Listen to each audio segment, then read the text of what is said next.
Thailand. My name is Alex, and I have some news updates from around the land of smiles for you today. It's Wednesday, March 12th. But before we begin, a quick message from our sponsors, EC Markets. Look, trading, it's a challenge, but EC Markets has all the tools to get you started to make sure that you know what you're doing and make informed decisions and can execute your trades quickly, concisely. Payouts come fast. But yes, do be aware that you are investing at your own risk and to make your own financial decisions. Now, let's get to it. Before we begin, please do make sure to subscribe to the Thaiger to stay up to date on all things Thailand. Now, today we will be talking about tourists toking up where they're not supposed to be. Controversy erupting over a Thai MP vaping in Parliament. And a little later, some dark updates to a murder case in Cambodia.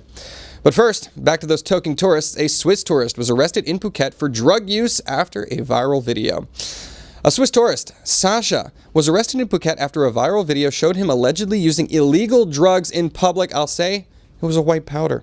The footage, filmed in a motorbike parking area along the Kamala Patang Road, caught the attention of Thai authorities, leading to swift arrests.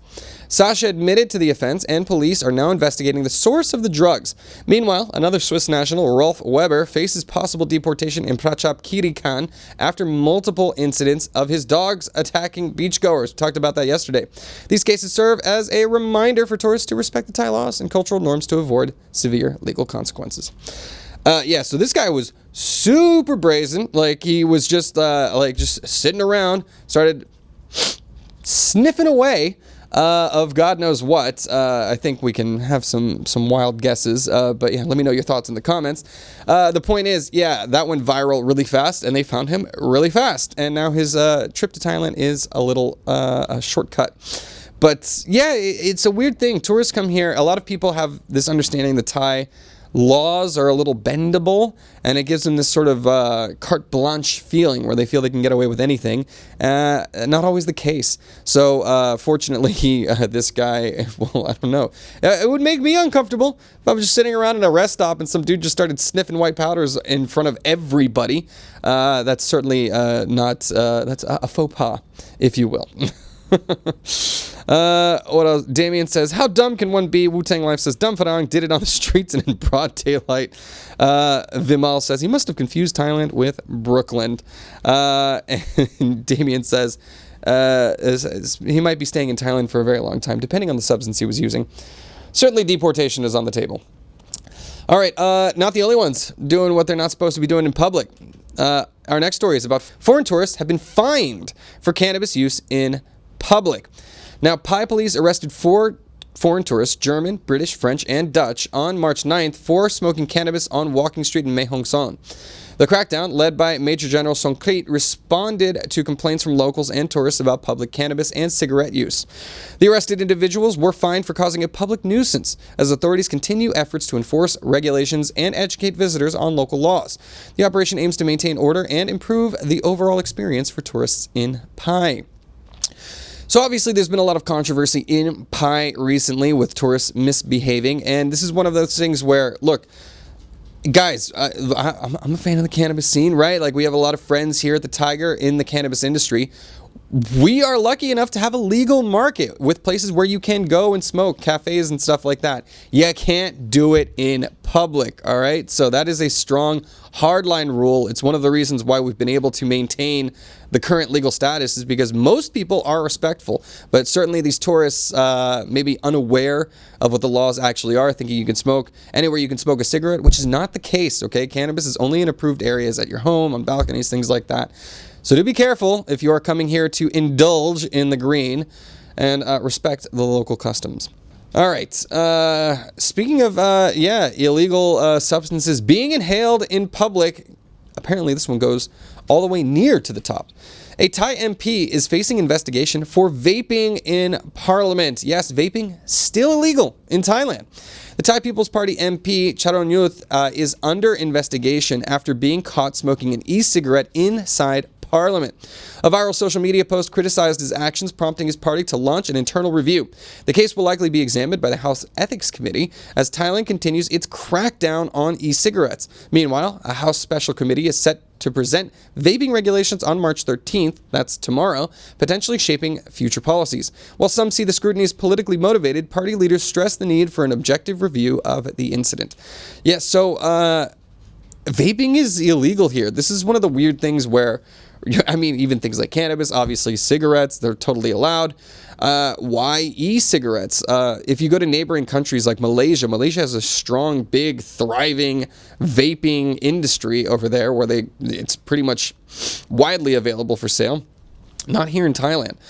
Even here in Bangkok, you might be able to, in Phuket, in the tourist areas, you'd see people walking around with like, hey, vapes, you can buy them, like, open up a trench coat kind of thing. Not really anymore these days. They've really cracked down on the prospect or the concept of e-cigarettes in general, which is why it's very interesting to see someone at the highest levels actually in parliament responsible for these regulations get caught, very publicly vaping. So, I don't know. What are your thoughts on this? I think a lot of people think that this should be legalized, right? It's probably not as harmful. I'm no medical expert, but certainly there are other substances that are very harmful that are allowed here in Thailand. So why e-cigarettes? That is a big question on many people's minds. All right. Cool. Tyrone says, I thought line was normal in Thailand. Talking about our very first story. Yeah. There's a certain etiquette when it comes to these things, and really don't do drugs in general, but certainly this guy was violating a lot of legal and social norms. All right, on to our next story. Hold on, I gotta wipe my eyes. I got something in my eye. I swear it's not a tear. But no, we have a bit of a dark story coming up next. Now, a German man has been arrested in Thailand for running a dark web CP network. Sorry, I can't say what it is exactly. Thai police, in collaboration with U.S. Homeland Security, arrested a 54-year-old German national named Stefan in Banglamung, Chonburi, for allegedly running a CP network on the dark web. Authorities seized electronic devices containing 140,000 illicit files and financial records showing earnings of 3.5 million baht from cryptocurrency payments. Stefan admitted to managing 2 dark web websites with over 10,000 subscribers. Ew! He faces charges under Thai law and possible extradition for further prosecution. The investigation is ongoing, with authorities tracking other suspects and users connected to the operation. Now, this is just heartbreaking. It's very nice that the story is about a ringleader, somebody running this operation, being arrested, and God only knows, good luck in prison, dude. Obviously, people involved in this kind of crime are treated particularly harshly, at least reputationally, and for good reason. But the disgusting aspect of this is that there were 10,000 users subscribed to these dark web websites. Who knows how deep these networks go and how wide-ranging they are, across how many borders they spread. But at least a little bit of justice was done here today, and hopefully his arrest can lead to more down the line. All right. All right, on to our next story. I got some good feel-good stories after our dark ones. And then actually when I go to ASEAN, we'll be back to dark again, so get ready for the roller coaster. But first, we're off to Krabi. 29 tourists were rescued after a speedboat began leaking off of Krabi. That's right, a speedboat carrying 29 tourists from Koh Lipe to Phuket began leaking off of Krabi's coast near Koh Phoda Nok due to rough seas. The Hat Naporat Taramu Koh PP National Park Patrol, what a mouthful, a boat from them and another vessel, the Nanticha 333, swiftly rescued all passengers. Unable to reach Koh PP, the tourists were temporarily taken to Maya Bay before continuing their journey. The incident highlights the importance of strict safety measures in Thailand's popular maritime routes to ensure tourist safety. Yeah, put a bit of a damper on your trip. The boat's sinking. What do we do? Fortunately, there's so many boats in the waters around Thailand, particularly along these routes, that people were able to react swiftly and come to the rescue. Nobody hurt, nobody, no victims of anything like that. We have heard stories like this before where people have drowned in the past. So it's very good to hear that the authorities and, Good Samaritans nearby are able to respond swiftly to SOS calls and come to the rescue when they're needed. So congratulations to all parties involved down there. Ooh, all right. That's one good news. I got one more for you. Any motorheads in the house? F1 fans? Well, Thailand is in talks to extend MotoGP and host future Formula One races. Thailand is set to negotiate a 5-year MotoGP contract extension with Motorsports while also exploring the possibility of hosting a Formula One race. Tourism and Sports Minister Sarawang emphasized the government's commitment with Prime Minister Paetongtarn Shinawat's support. Talks will focus on reducing licensing fees and securing private sector sponsorships. The Chang International Circuit remains Thailand's sole FIM-certified track for MotoGP. Hosting a race generates an estimated 5 to 6 billion baht, reinforcing Thailand's push to establish itself as a global motorsports hub. Negotiations are expected within 1 to 2 months. Cool. Of course, when the big races come through, that always generates a lot of revenue, particularly for the venues, promotions, blah, blah, blah. F1 is a completely different ballgame, though. They've been working on this for years, and it seems like we have an answer coming to us imminently within the next month or so. So stay tuned. We'll be seeing F1 cars racing through the streets of Bangkok, hopefully sooner rather than later. All right. All right, Elliot's dashing off. Good luck at the meeting, my friend. Damien says, sweet, just don't bring that crap. E1, fast, yes, but no sound. I know, that is kind of the whole point. People like the vroom vrooms. Isn't that right, Jason? Oh, see, he doesn't like the vroom vrooms because he's got noise-canceling headphones in right now. And he is slagging me off.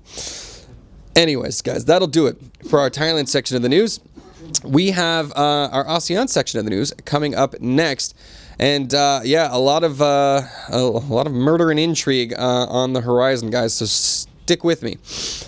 A Cambodian woman who was murdered while her ex-husband was suspected before taking his own life. Cambodian police confirmed that the suspect in the murder of a 25-year-old waitress, U Srey Lak, was found hanged after fleeing to Bantay Menchai province. Srey Lak's body was discovered in Phnom Penh's Rusi Kyo district with severe head injuries, broken jaw, and bruises. Her ex-husband, who had been arguing with her over jealousy, allegedly beat and strangled her after taking her from her workplace.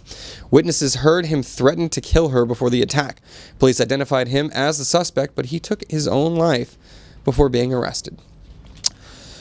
Well, that certainly sounds like an admission of guilt to me. This is wild to me. These crimes of passion that happen here in Southeast Asia, we're no strangers to them. They've happened all the time here in Thailand, Malaysia, Cambodia, Indonesia. Happen a lot. So jealousy murders are a big thing here. And it's just, was it worth it, right? The girl's dead. Now you're dead.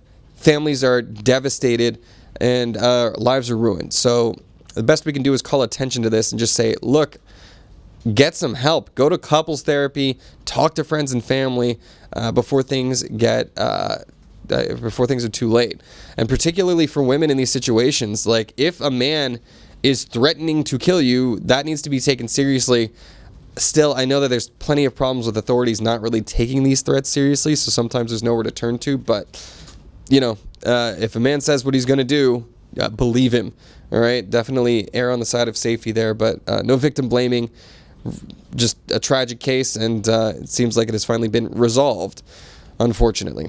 Let's move on, because that's not the only murder case we're talking about here in Southeast Asia. Now, next we're off to Malaysia, as new evidence has emerged in Malaysia's Zain Rayyan murder case. So Malaysian police have received new evidence in the murder case of Zain Rayyan Abdul Mateen after his mother, Ismanira Abdul Manaf, reported a TikTok video link sent via WhatsApp.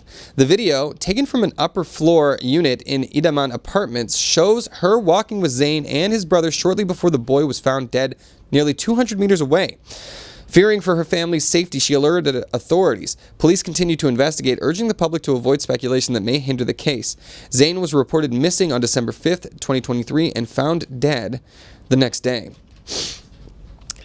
Disgusting and absolutely terrible that, this mother not only has to deal with the loss of her very young son, but the fact that now she is receiving threatening TikTok videos, right? Like, we're watching you. Here's like more evidence. This is somebody playing a game, some weird Malaysian Zodiac game.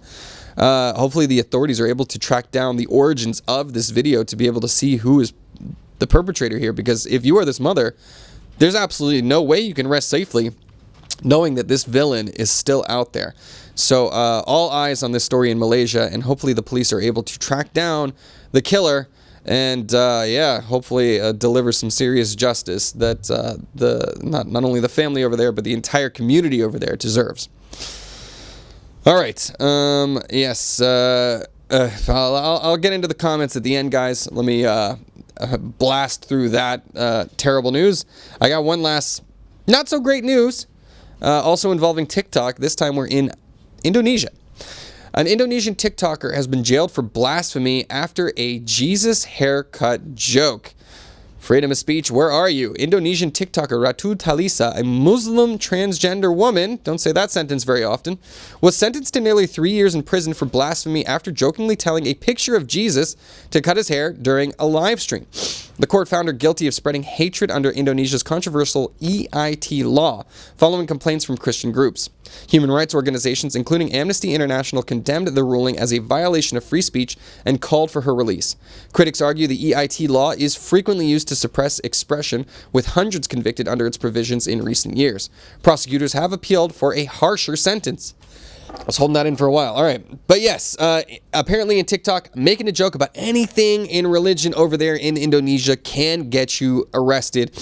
3 years in jail for a pretty innocuous joke in my book, right? Like, I guess, they take this protection of religious speech or religious belief very seriously in Indonesia. Facing a 3-year sentence, that seems extreme. The prosecutors wanting to appeal and have an even harsher sentence, wild to me. At the same time, we do these kinds of stories where there's like caning in Indonesia and things about like, being trans and like, does that have an effect on this case? The fact that this is a trans person that made this joke. Every time these pop up in the comments over there in Indonesia, man, I see tons of support from the local population. So raises the question of, rights of minorities versus will of majorities. And in this case, to me, it seems like the will of the majority appears to be for harsh punishment with any sort of religious prospects at stake. Curious to know your thoughts again, Indonesia. Is this good or bad news? In my book, I'm a freedom of speech guy, and this seems to be a pretty big violation of it. Look at me projecting my American values on other countries. Still, it's a pretty fundamental belief for a lot of people. All right. Anyways, let me wrap up the show very quickly, guys, and I'll get in with you in the comments. That'll do it for today's edition of Good Morning Thailand. You can always go to thetiger.com for more news updates throughout the day, or head to ASEANnow.com to continue the conversation in Thailand's largest expat forum. Once again, a thank you to our sponsors, EC Markets, for sponsoring the show. GMT, couldn't do it without you, so very, very big thank you go out to them. If you need any trading financial tools, they are your go-to. Remember to financially invest in at your own risk. For now, last thing. Subscribe everywhere. Instagram, TikTok, X, Facebook, wherever. You'll see a lot of other content that you don't see here on the YouTube channel. Now, let me get into the comments and see what you guys have to say.